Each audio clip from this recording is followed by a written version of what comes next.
That would be absolutely horrible. It would be as bad as Russia or worse. What is American censorship? What is it? Nobody who does censorship says, I'm a censor. It's always, it might offend people. The word Russian, at least at the time, was so poisoned by the war. I have a double fear. Where am I going to go? Moon?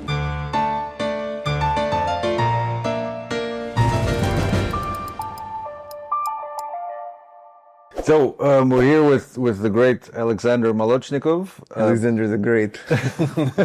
Another Alexander the Great, who in his young 33 years old? Almost 33 years old, had a stellar career in theater, in Russian theater, and in 2022 film. moved to New York and film to make your way in New York and also in the arts here in America at a time of pretty serious revolutionary change in the way that Russia is perceived in 2022, and with the arrival of President Trump, the way that culture is changing and shifting, the norms and rules of what's supported by the U.S. government, what's supported by society is shifting. So, I mean, I'm curious to ask you just how you've experienced that evolution. Just in your last 3 years of living here, what were your first impressions coming from Russia, coming from Putin's Russia in 2022, your first experiences kind of engaging with and working with the American cultural landscape? What shocked you? What felt new? What felt strange? Thank you for the question. Well, first of all, I sort of got a chance to see, I would say, various different variations of both Russia and US. I lived here when I was 10 and 11. That was, I think, one America. Of course, at 11, I couldn't understand too much, but I do still think, and talking to many Americans, it feels like it was a very different cultural area. Everything was different, right? Then I experienced very free, I think, period in Russian culture, extremely free. And now when I think about it, I think it was very unique for the world in the aughts and even in the tens, with exceptions, with some horrible cases. But in general, honestly, a very, very open-minded, with lots of things that we're allowed to do, at least in theater, less in film, but in theater for sure, period in Russia. Then another a big change of culture in the US when I came here in 22. Of course, before that, the beginning of the new Russia, also in 22, when it really radically changed with the beginning of the war.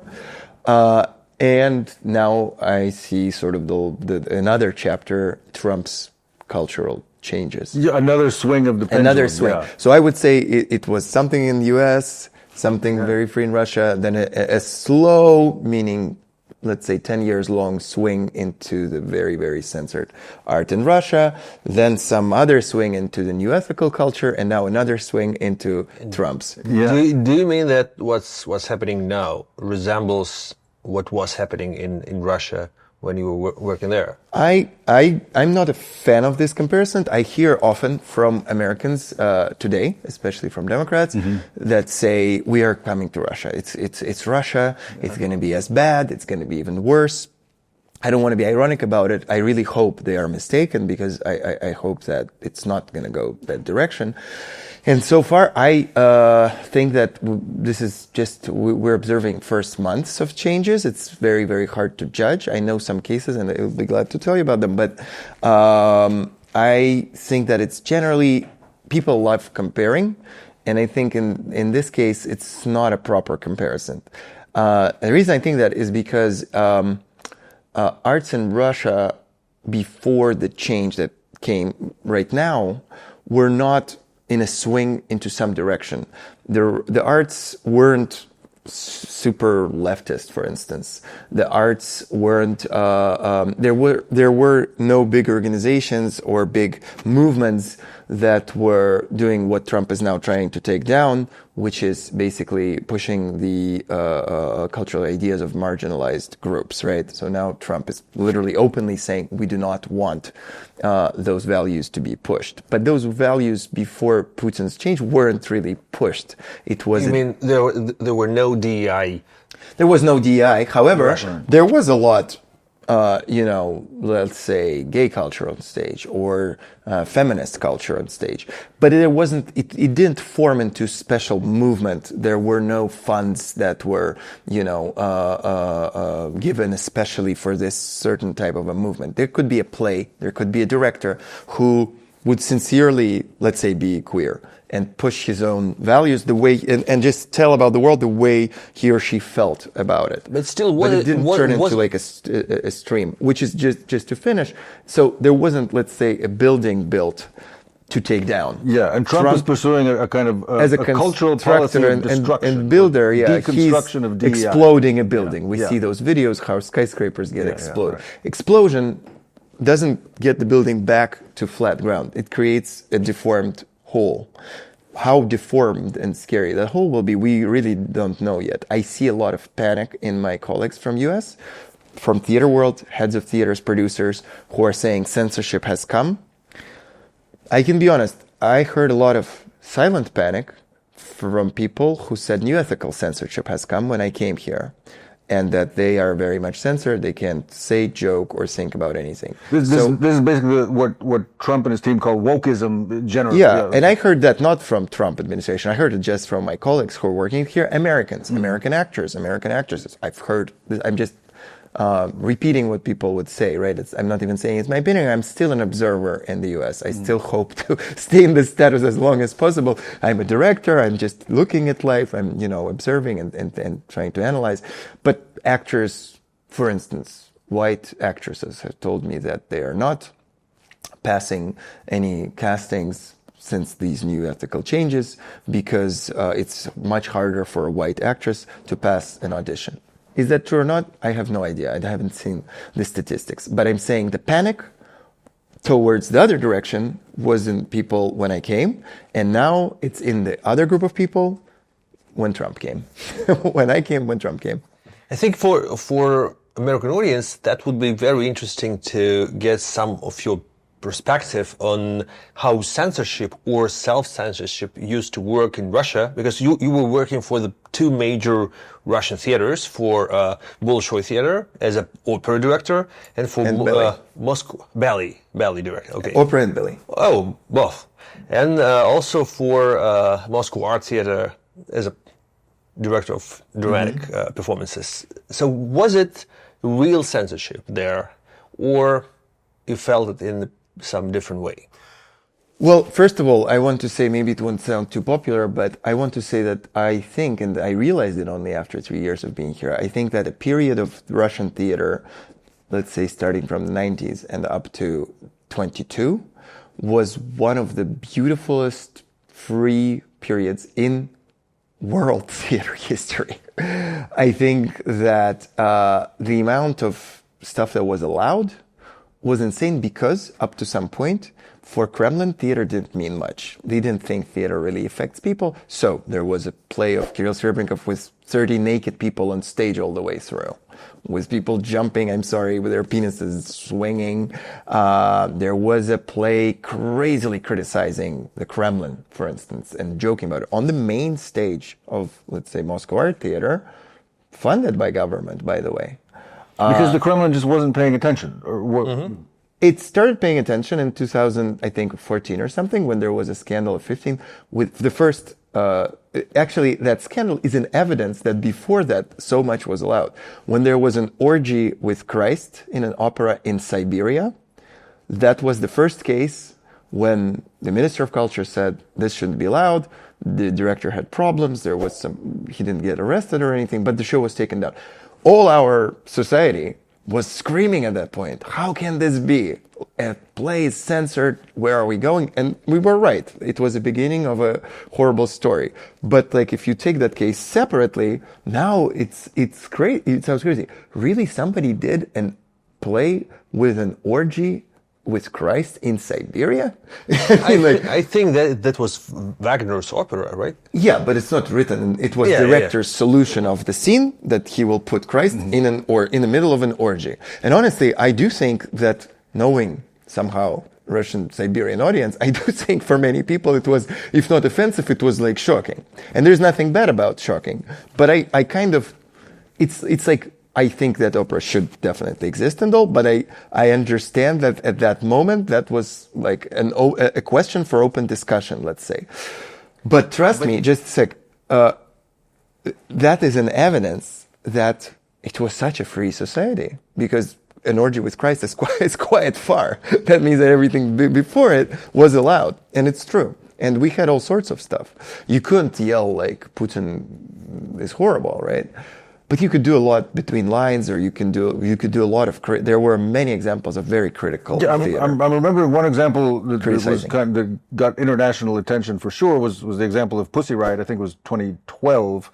It also crossed a similar red line, right? The Pussy Riot went into a church and performed a kind of profane performance inside the church near the altar, and that offended, at least according to the authorities and some members of the congregation there for sure, it offended the Christian sensibilities. I mean, similar to the opera with Christ engaging in an orgy. Was it that basically there were these red lines related to Christian conservative values that Putin was trying to hold off? I would actually say this is my feeling, kind of coming back to your previous question. I think in Russia, at least before 2022, especially in the last 5 years, there were some red zones, and they were very specific, where you knew you can't go. Russian Orthodox Church, Putin, memory of World War II, anything else? Yeah. And Chechnya. And you knew that if you go there and you're too loud in that field, you will get in trouble. But just to clarify, how did you know? So this wasn't written down anywhere. It was by example, yes. right? Yeah, it was self-censorship rather than... Yes, so basically that case with Tannhäuser, the Wagner opera, started self-censorship. It happened, and people who before used to think, oh, cool, being on the edge is so trendy, being on the border of the red line is so cool, it attracts audience attention, and that's why many provocative plays appeared even in pretty conservative theaters such as Moscow Art Theater, because people just felt like this is something audience wants to see. Since self-censorship started deforming that, people said, okay, we'll get a huge audience, but also a criminal case, so maybe not. And I started noticing that step by step, it is coming. The more radical your text is, the harder it would be to get it through. Which is also a huge difference from US, a fully government-funded theater. All theaters in Russia, for very few exceptions, are fully government-funded. I want to say that the system of government funding, which is also tricky, it has a good side and a bad side. I think the system of government funding, and I know that as somebody who's making a play in New York for 3 years, fully fundraising it, it's super hard. It's just much of course harder to make a play. It's impossible to make it in a scale which we could do there without this funding. Of course, you can find big private funding, but it's just hard for a young director. It's much harder than the abilities I could had. You saw my play Rebels in Russia. I think it was a very open-minded, crazy play, it was amazing. Play. Yeah. It was. You saw it probably on the small stage. It was very revolutionary, I would say. It was revolutionary. It was totally, I'll send you a video, maybe you can put in something. But it was totally mad. It had quotes from very radical artists, actually, of the 80s. There was all sorts of stuff happening, and it was very much about today. And it was on the main stage of the Moscow Art Theater. And besides, censorship is not always only of what you can or can't say. It's also what you financially and physically can or can't accomplish.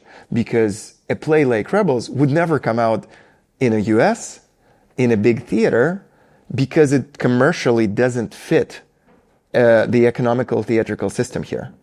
Because the plays in Russia and Europe, with government funding, there could be, let's say, auteur indie, let's say, play that had big scale. Like movies of Lanthimos, or movies of, Paul Thomas Anderson, or Wes Anderson. They maybe will not have a crazy distribution like Batman. They would be very auteur, and they will find those budgets to make a very special product. And those budgets would bring results that look like Harry Potter or Wicked show on Broadway. Literally, when I show set designs to Americans of what we had in Russia, they say just like, what is this? Is this a fucking Cirque du Soleil? What is this? And here we have to, Krymov, a huge Russian director who's now did 2 plays at La Mama Theater. He has to make plays of cardboard and plastic, Me too. And it's just the way it is. The market imposes a kind of censorship, but in Russia it sounds like. But it also gives the government, if the government is generous in funding more creative, more cutting edge theater and arts, it also has the ability to turn off the oxygen. As there is a Russian saying, we order the music that we want to hear. Yeah, and actually, I'm sorry. We are focused on theater, but actually with movie industry, it has been completely different from the beginning. And the same Minister of Culture, Vladimir Medinsky, who started that scandal with Leviathan, or the opera. Even. It was Medinsky who Leviathan, the movie also was censored. Zvyagintsev movie that almost got an Oscar got put off. That was one of the first cases. But he was Russian government has been much more careful about movie industry and about movies. And from the beginning, he started funding only those movies he considered to be patriotic and pro government, and he stopped any fundings of some kind of oppositional movies. So it was if the theater industry was free, it was completely not free. What I want to say, though, coming back to your first question, is that I think it's hard to compare because what happened in Russia is starting from those industries that get a bigger audience, such as film, rap music, by the way, which became very, very big in Russia and also was one of the first to start being censored. And up to everything. Theater, books, literature. Now nothing is possible, really. But it was a long, long shift that did not start at a point where a big sector of culture was, let's say, left-oriented in a big way. In here, I think what is going on right now, I just read the New York article about the Kennedy Center. All of it so far looks like a backlash reaction to those changes that happened in the last 5-7 years. They're saying everything that was built there is bad. Now we're going to do it differently. The patriotic propaganda in Russia says there was some liberal lobby that didn't allow patriotic Russian directors to do stuff, and now they're going to come. As far as I know, it's just bullshit. It was just the law of the market. It was the law of the market, the law of talent. There were prizes, there were good plays, and there were audiences. Of course, it's natural to look for parallels and some idea of where the United States is going under Trump by looking in the past at what Putin did in Russia. So one of the things you're describing, and I think this is true of both Putin and Trump, it's quite obvious, they didn't come to power with a kind of manifesto or ideology. Trump's ideology seems to be kind of coming together based on his whims. It's not clear that he has some fundamental ideology behind him, but what he's doing in the arts and culture already is setting down certain red lines. So they're sort of forbidding certain things, certain topics. And over time, what we saw, over 25 years now of Putin being in power, it did form a quite violent, aggressive, totalitarian ideology based on kind of radical nationalism and imperialism. But it came together slowly, brick by brick, and one red line by another, slowly drawing this ideology. So I think it's possible, just because Trump is not yet laying out some kind of ideological positions, he's beginning to draw the lines. He's beginning to use financing of the arts to limit certain productions, to take control of certain institutions. But just don't forget that he came in a world where the lines were also drawn quite harshly. And he's erasing them. Yes. So it wasn't a world without lines where he came. I know that because I faced it a lot. In general, in the artistic film society, I just observe it. I observe it once again as a guest from Russia still in a way, although I live here, that of course you can't openly say, for instance, that you support Trump in general. And I don't think any of my friends or me do it but still, the fact that you can't say it because you sort of would be isolated from the society. You mean in New York or? In New York, yes. And in that sense, that's a great question, because also another big difference from Russia is that U.S. is very much not vertical in its government.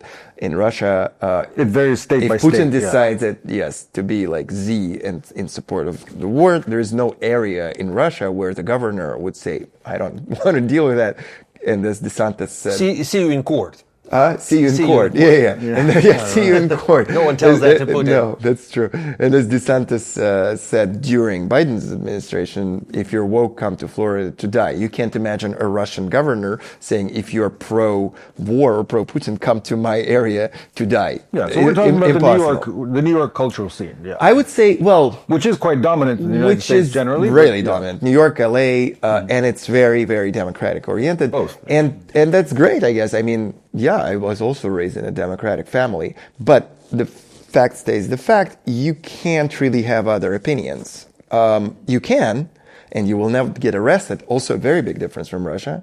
You wouldn't get arrested. You can get canceled, and you can generally just be sort of put out of the cool kids So club. it sounds like in some ways Trump's arrival on the scene, the cultural scene, say in New York, and him ripping up and destroying some of these red lines that existed before can feel liberating to you. I don't want to say that because I know that generally for some in the world of arts, would you say that it has been perceived that way? I just don't really know how this will develop. It feels to me that let's say both are wrong. I think that from one big swing, it might swing to some other crazy side. And I think Trump is just not, in his administration, I don't see them as people who, so far, I don't see anyone there who is deeply in cultural issues, who are very competent. And it feels like, hey, we're just going to take down the rainbow flags and put on, I don't know, some like Elvis Presley, some like classical ballet or something, instead in Kennedy Center. And my opinion is that the problem with theater in New York is that generally in another area, actually, it's not that much about ideology. It's just about, I would say, the culture of theater here, because in a way, for instance, New York theater or any other American theater doesn't ever really go to European festivals as European productions come to America. Why? And they come a lot. There is a London production in St. Anne's Warehouse. They come to BAM. German theater comes here. American theater doesn't really export there. I know why. Because it's very commercial here. And you either choose to be on Broadway doing like a super commercial play with celebrities, or you get in a category of so-called downtown theater, which is very, very, very low budgeting. And usually it comes up to a few people on stage and 2 chairs, because there's just no budget to build a set and to create a theatrical space. You have to sort of just have a few people talking, then you focus on writing a very good play and have good actors. And a play and good actors can be just done in another country with other actors. When like Ostermeyer's production of Hamlet that just came to BAM cannot be recreated. It could be, but it's like a separate expensive project, right? And it's a really cool, very outdoor, special look at Hamlet, and it's easier to bring it here for 2 or 3 weeks, or even have Andrew Scott like come here, than to risk and do some interesting production here. There is a very small amount of people so far, from what I know, that are ready to risk and try to do experimental theater in bigger scale. Because you can do, and as these years here showed, it is possible to, as Peter Brook said, do theater on a carpet, like basically nothing, right? We have rehearsed after. I had a cool experience in the summer when I came here. I had it right before that auditions of opera singers on the big stage of Bolshoi, and if you've been on the big stage of Bolshoi, it's quite a palace. And then I was rehearsing in an abandoned office in New York. But I loved the second probably even more, because we were doing something real. We were trying to create something brave, experimental, and bold. and I love doing it. So yes, theater is possible without big budgets, but it took me 3 years to make this play that will hopefully come out at La Mama May 16th, and to still try to do it the way I love theater being done, which is visual, experimental, metaphorical in some way, but still with a strong story, which is. Do you have usually more than 2 chairs? On stage? Yeah. I have about 8. Okay. It's quite a big budget. It's a big budget. And But 8 you're actors? laughing at this, but sometimes I show very primitive set design, and producers here are like, oh, I'm like, Jesus Christ. And I show them like a play that is an experimental play where there's like a sandstorm on stage. And they're like, oh, that's Vegas. What is that? But it was just a play. Anyway, the world, there is not a place where it's ideal. You have to choose. You sort of choose between.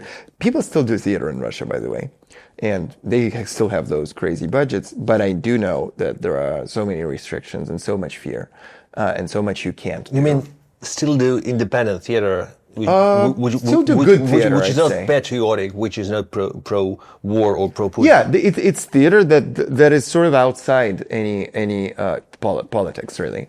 And they're good plays. I know that there are some good plays coming out. Some are very much in between lines talking about what's going on. It's always dangerous. People are afraid. People get arrested all the time. New cases are opened all the time.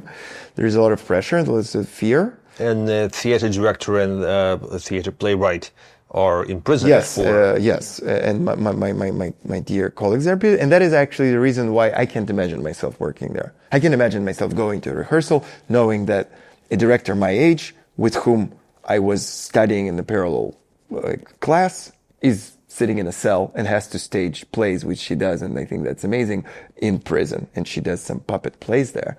I mean, it's heartbreaking, but I wouldn't be able to rehearse in this big freaking Bolshoi theater as she's rehearsing in prison, because it's just impossible. It's unfair. It's like, why do I have the right to do that? But I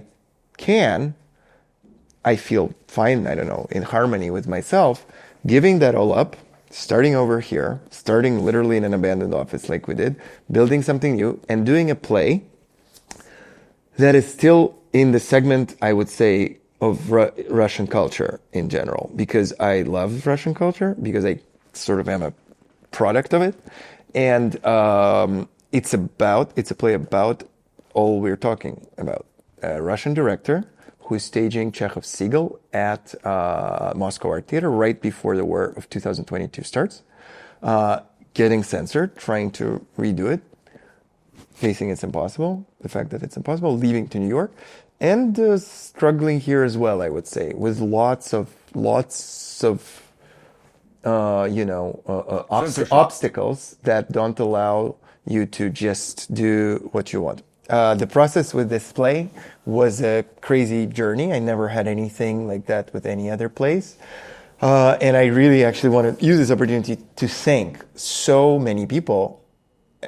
I always thank people after projects, but this one has so many people who helped it on very different stages. Some people donated, some gave rehearsal spaces, some helped with casting actors. And really, in a way, we have 2 great producers, Sofia Kapkova, who got in on the last stage, but now is literally just like putting this whole production together, and Annie Hamburger, who is more on the creative side. She's an American. Sofia also came from Russia. Annie is working since, I think, 80s in the theater world and off-Broadway. And thanks to both of them and who they brought on the team, that those were people who helped me hopefully create something that's not... Because I set myself a mission impossible goal, really. I really wanted to do a play in the U.S. that is understandable to the U.S. audience. It's not something super exotic, weird, and we don't want to watch that, we're bored. But at the same time, it has the sort of tradition that I'm coming from. It has some experimental, beginning to it. And it was very hard to find the story, because I started this 3 years ago. We started doing a play. It was an adaptation of a Seagull at the Chelsea Hotel. Chekhov in the Chelsea, we called it. And it was kind of like another version of the Seagull, right? And we did it. It was okay, but I felt like there is no explosion in the audience. It's not like people are amazed. They're like, this is nice.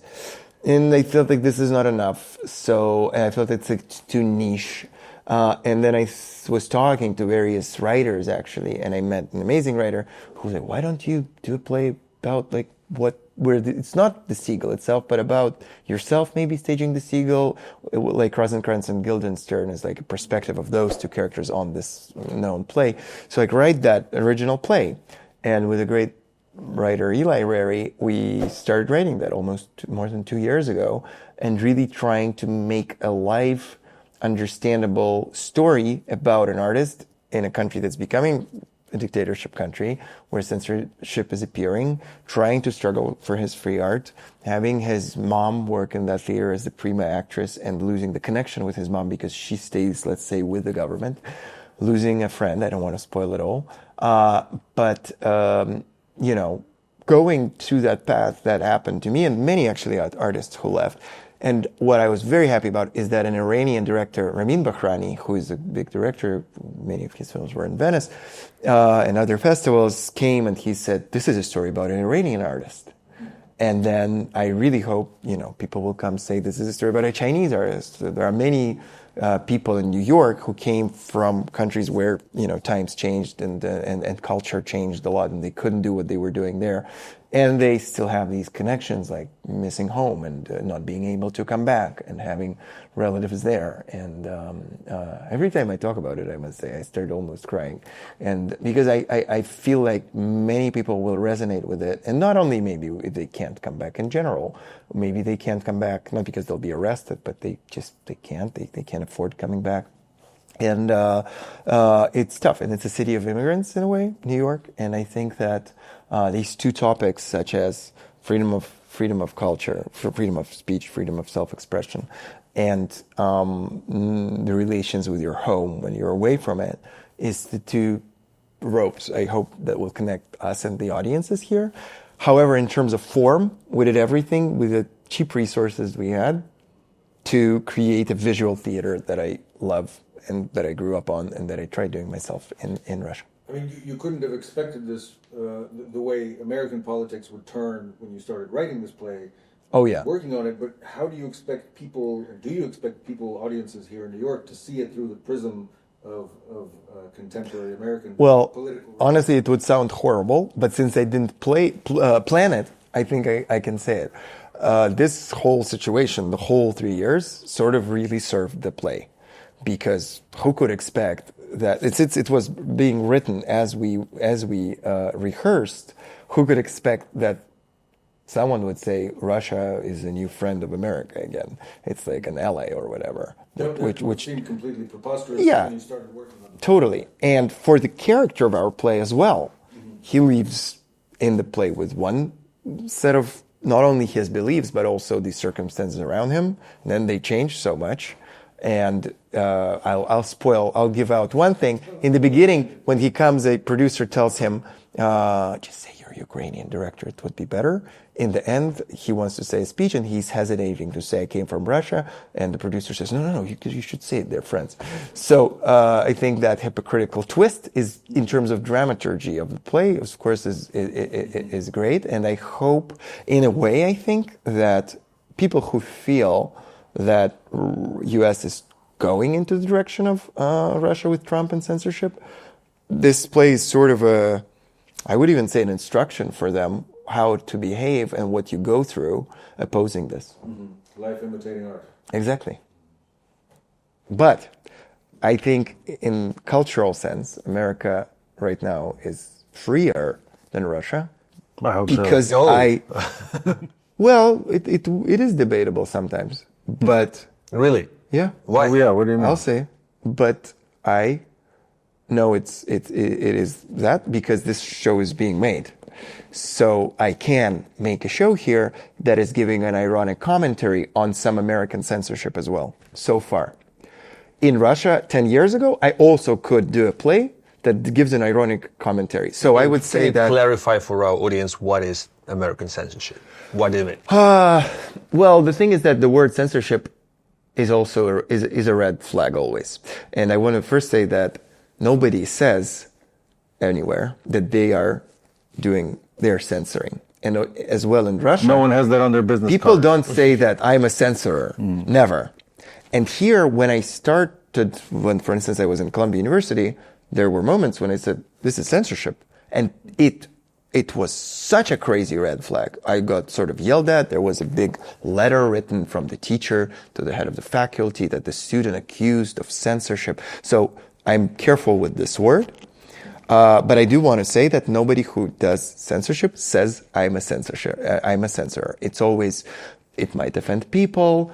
We might offend the audience's grievances. Be careful with this. It might be painful to this group of people and so on. And this is something I'm facing in Russia, in US, and in Israel, where I just worked. I was just forbidden to give an interview after a play I did in Israel. I did Crime and Punishment in Tel Aviv, which also, to me, was a commentary in a way on what's going on through Dostoevsky's text. And I could do a commentary, but I could not give an interview. You are very much afraid to, for some reason, offend someone. I think there is a lot of people all over the world that are sort of prioritizing to make a deal of the fact that they are offended. And I just face that all the time. That people much prioritize to yell about how something offended them than to, let's say, create something beautiful. I'm always on the side of those who create beautiful, although I do understand that things can be offensive. I actually can't understand, like my grandfather, for instance, can't accept Pussy Riot. And I don't think I can't assault him of that, accuse him of that, because he just grew up in a totally different culture. For him, dancing in church is like, yeah, it offends him. For me, it's surprising and stupid maybe. People wearing winter coats in theater, I know it's totally funny, is offensive. Because I grew up in a culture where Stanislavski said theater is a temple. And in Russian, there is a coat check. People, when they go to theater, still sort of treat it as some special event. And to me, to sort of like sit in a coat and even eat sometimes during a play is as offensive as Pussy Riot for someone else. Yeah. Literally. For me, Pussy Riot is not offensive, but for me, that is offensive. However, I will not say I am not going to go to a theater where people wear coats. I'm like, oh, fuck. Or eat popcorn. Or eat popcorn. Yeah, for somebody, eating popcorn in movies is probably offensive. Honestly, if I was screening my, let's say, outdoor movie, probably also I don't want to hear people crumbing because I worked on the sound for months, right? But there is a big difference between being offended and trying to forbid someone for offending. And I think that is sort of the key of what's going on now. Yeah. There is a lot of people all over, they're saying, you will not have the right to offend anyone, so shut up. And I think that it sounds wrong. Like in your career, the only moment from what you've described so far where you have not felt these restrictions of social, cultural, legal norms is a certain period of under Putin. That's true. It sounds like early Putinist years. Yeah, yeah. Now they're early. I mean, he's been in power for 25 years, but we're talking about like late 2010s. I think it's an accident. It's a hallucination that I luckily got to witness. It's never been in Russian history, really. It was just right on the crack of the right on the time of a big change, you know. Yeah, I mean, it was the period when it looked like Putin might actually give up power. There were great protests. There was a massive protest movement against him at the time. Mm-hmm. So the artistic freedoms. I was living in Moscow at the time, so I remember this very well. This when you and I met. There was a protest movement that looked like it was really forcing Putin to make concessions, and it ran in parallel to a certain artistic awakening in culture where a lot of new projects, including Pussy Riot, but many others in theater, in film, kind of bubbled up. And I guess, you know, from your experience, it sounds like that was the period when you felt the most free as an artist. That's true. I think, first of all, once again, because government didn't care that much about theater then, you're right, that Putin was really probably in his weakest position. And I think nobody had time to deal with, you know, whatever is going on in theater. They were dealing with what's going on in the streets because there was 120,000 people protest. And yes, it was a very unique moment.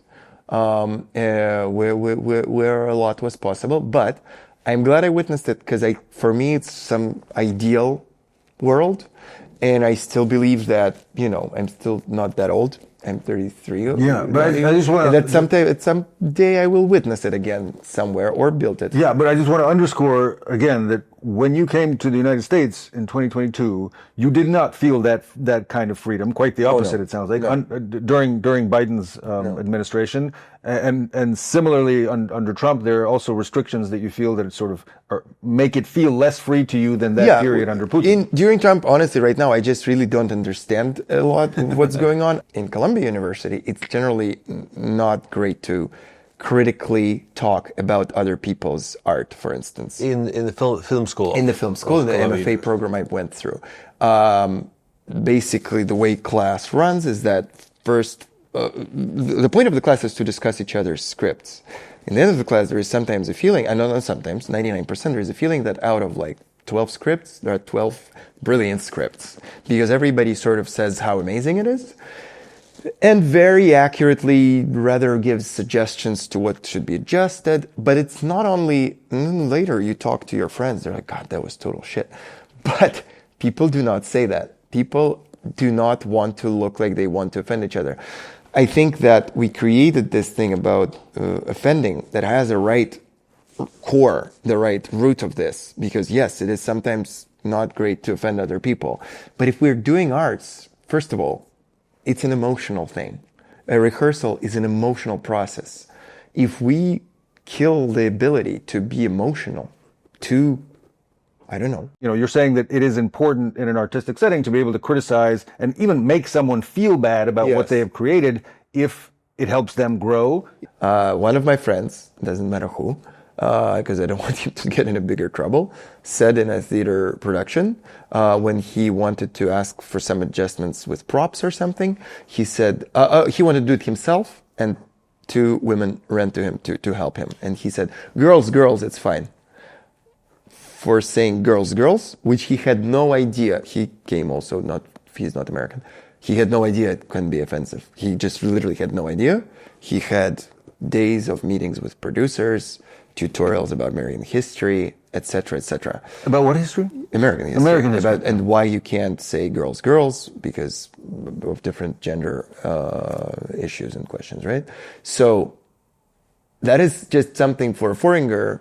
It doesn't translate very well. hard to, yes, it's literally, you're just really, really not prepared. But one second, this is, once again, I'm sure that when I lived in the US in 2004 or 5, that didn't take place. So coming back to the beginning of this conversation, what's going now is still sort of different from Russia because it's such a backlash to what was happening before Trump. And I'm really afraid that that backlash would bring us into some horrible future. And I hope that won't happen. Did you feel that ever you came close to that, or that happened to you at some point where maybe you were denied?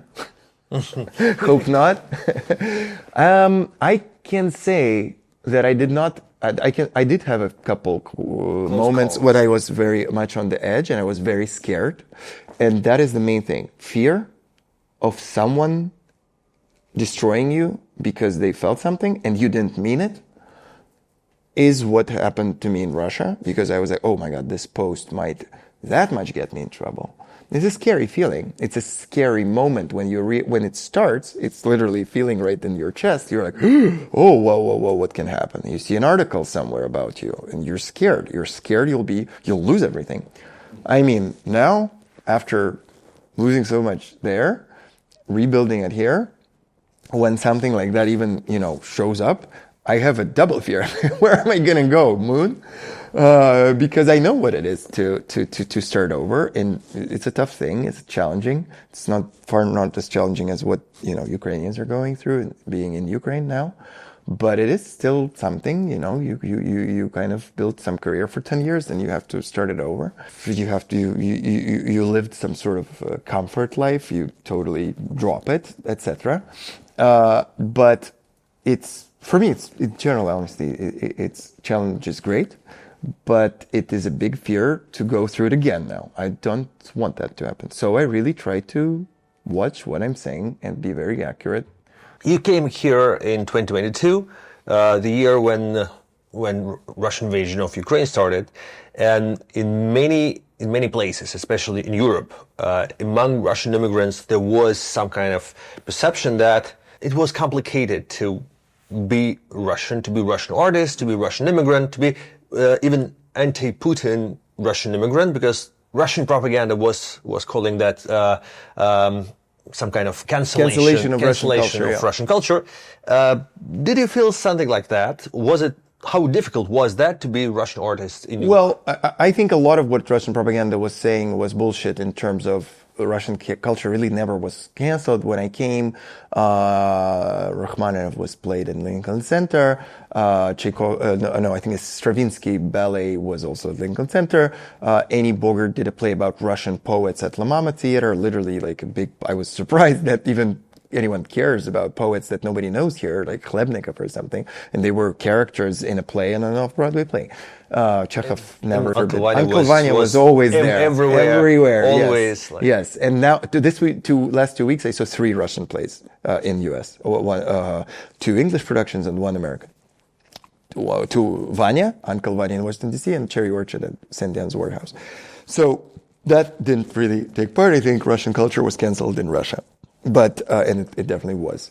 But what I did face, yes, is hesitation to say I'm Russian in the first year. I would say, especially talking to Ukrainians, sometimes to Americans as well. I would rather say I'm from Moscow. It was just I don't know. Nobody told me I can't do it, but just physiologically, it was challenging. My tongue didn't really have no trouble with that. I faced something just recently. I think there's a big change, and I'd love to tell a bit about it. I heard a producer of let's say just one big film that was very successful lately. Okay, Anora. A producer of Anora told me this line that sort of just popped out of their face, and that really impressed me. Russian and Armenian energy saved the film. I was like, what do you mean? And basically what it meant is that there was so much creativity coming from Yura Borisov, who was nominated for the Oscars, and Mark, who was playing the lead, and the Armenian couple guys who were, I think, amazing there, of just pure creativity without really, I guess, thinking maybe about working hours, rules, what we can or can't do, what's safe, what's not safe. I know those 2 actors very well. Mark Eidelstein, who plays, you know how I know him.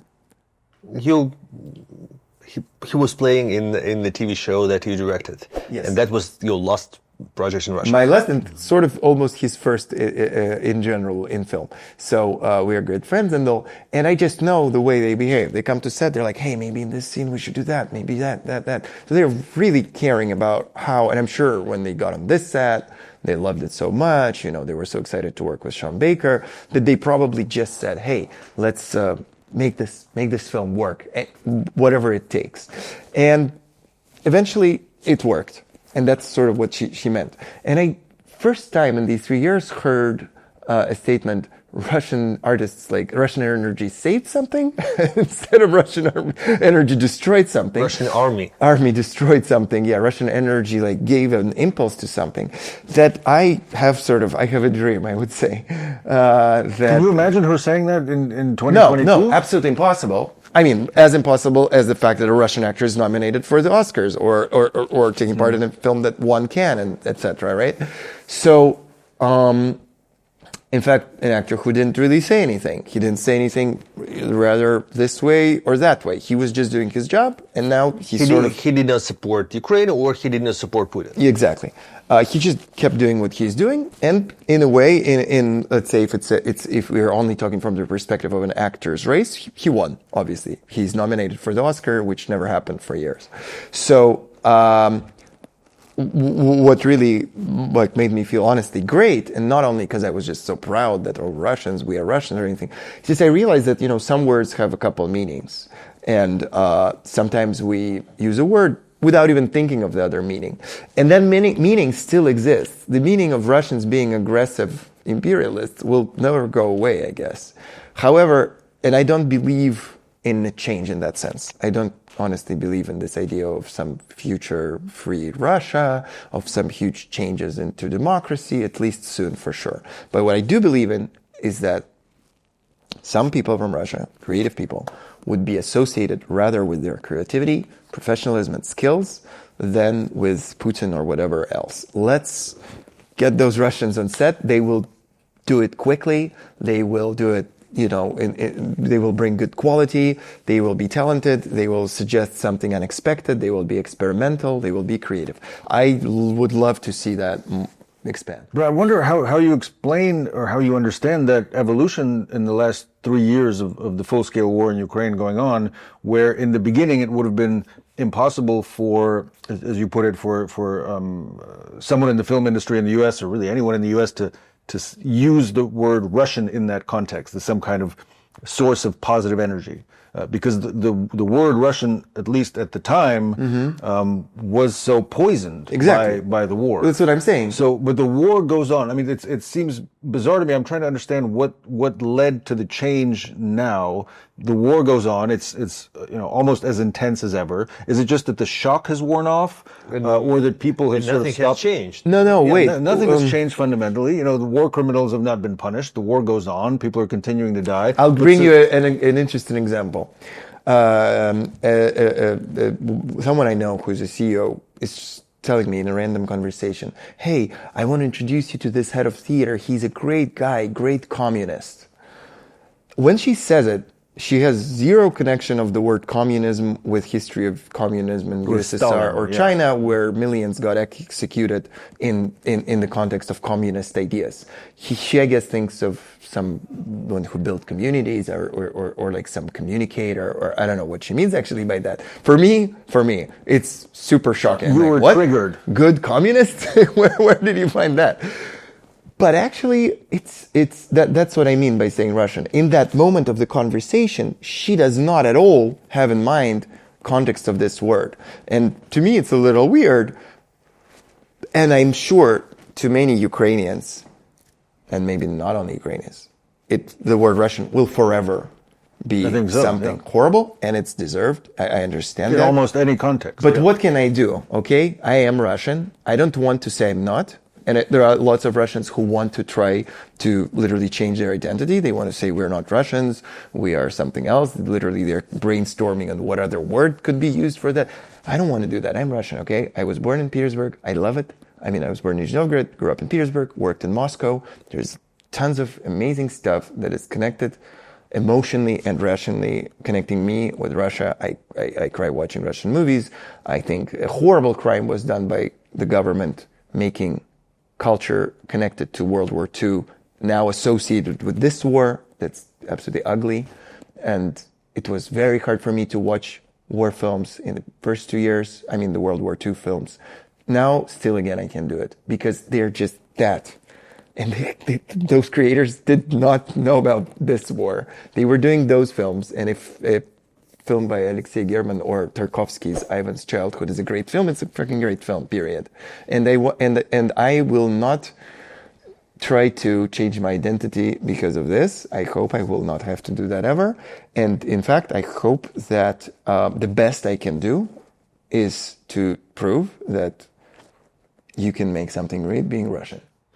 For many Ukrainians, the success of Anora and the number of Oscars Anora got was something very inappropriate and was something really insulting. And the sign that Americans don't care. Americans forgave Russia and Russians for everything that happened and just go on. Well, listen, I understand that. And in fact, probably I'm supposed to be in that group. Look, I said something against the war in support of Ukraine, lost a lot, had to restart my life, live in a freaking 2 square meter room for a while, rehearse in an abandoned office instead of great theaters. And meanwhile, somebody who was just silent is managing to work to make a huge blockbuster named Pushkin, acting Pushkin, whose statue is being knocked down in Ukraine. And get nominated for an Oscar. You're speaking about Yuri Borisov, but that's such an irony that you were playing the role of Pushkin before that. That's true. But I'm not an actor, so I don't really feel me and Yuri are in any sort of competition. But let's say a director, N, who is softly supporting now, comes to Lincoln Center to stage something. I think that could be possible. Who's supporting the war, or at least not maybe loudly supporting, but kind of softly supporting, will in a few years come to Lincoln Center to stage something, right? That would piss me off.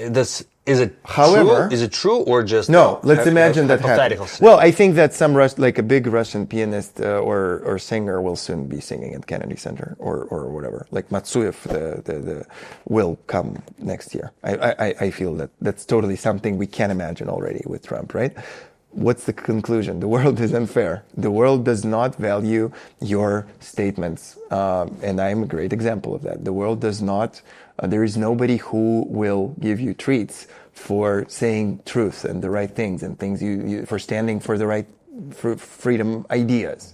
No, time will pass and people will not give a shit.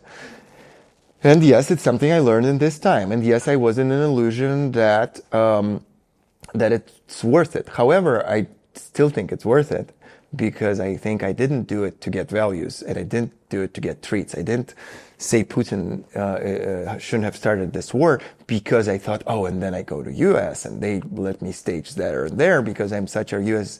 Russian dissident. In fact, saying I'm a Russian dissident was much harder for me than saying I'm from Russia because that sounded so pretentious. I just want to be valued as what I can for what I can do as a director. If I can do a good play, call me to your theater because I'll do a fucking great play, not because I had to stand for whatever.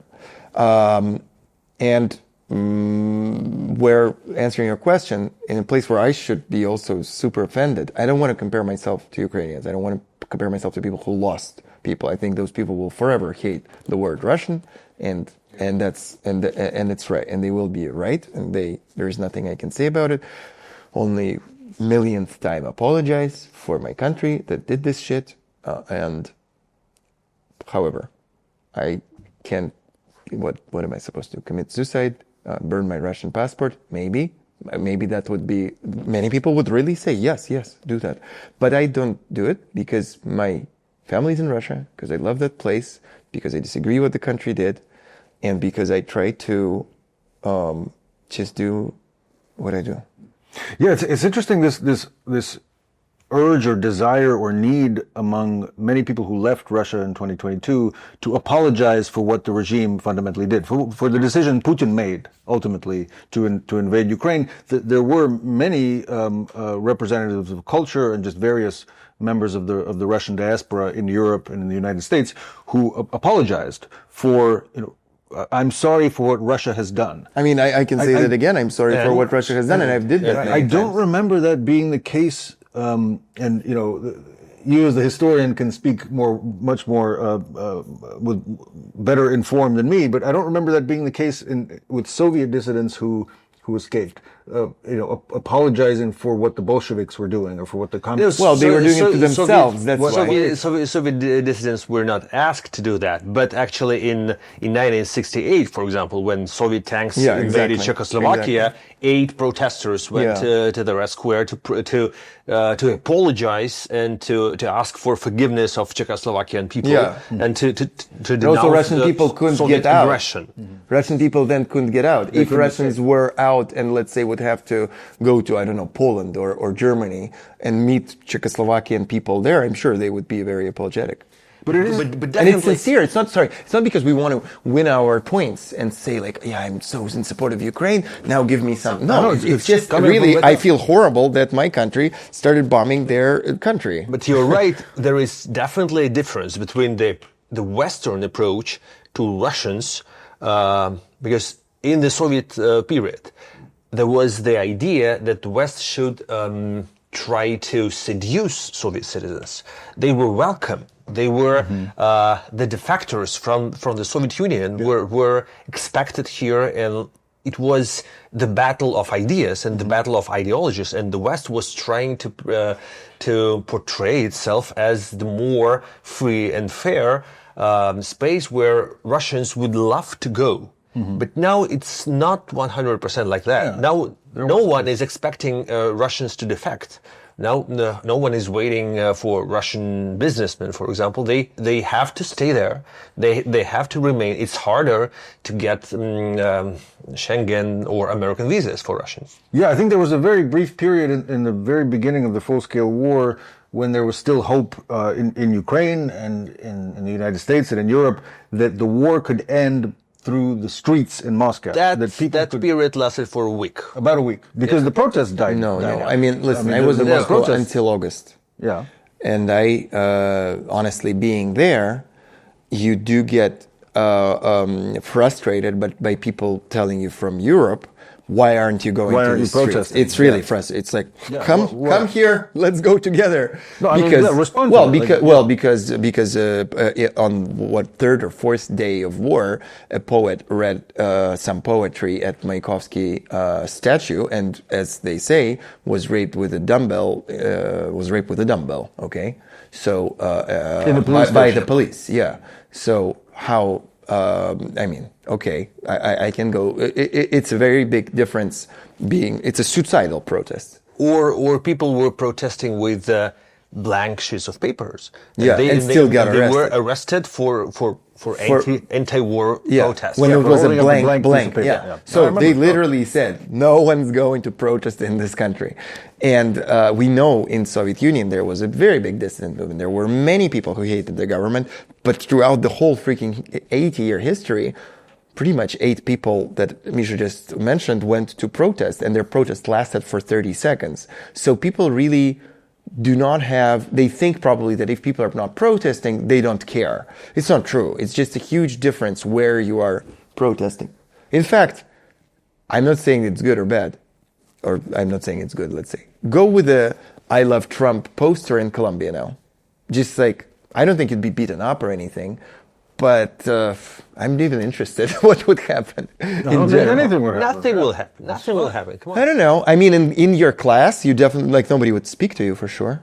Listen, I know an example. I don't want to, it's not even from Colombia. And there are millions of these examples. A teacher who's teaching film. You know, I feel like maybe people today in the US, in the cultural sector, they really, sometimes I feel it, want to hear from me, like, isn't it now going the direction of Russia? Isn't it as horrible? And I understand that. And I once again, I really hope that the answer is no. However, I do remember how it started in Russia, and it started from very little changes. I really hope that Trump administration will not take it as far to forbid, for instance, gay topics on stage. That would be absolutely horrible. It would be as bad as Russia or worse. And I think we're just now in a moment where it's very turbulent and we don't know where it's heading. I think what the goal of everything is the goal of us artists is to try to fight fear of speaking freely. That fear can come in very different times and very different societies. And I know by myself that it's a very strong feeling, and we can't give up to that feeling and just become afraid of anything. We should try to do what we want and stay ourselves.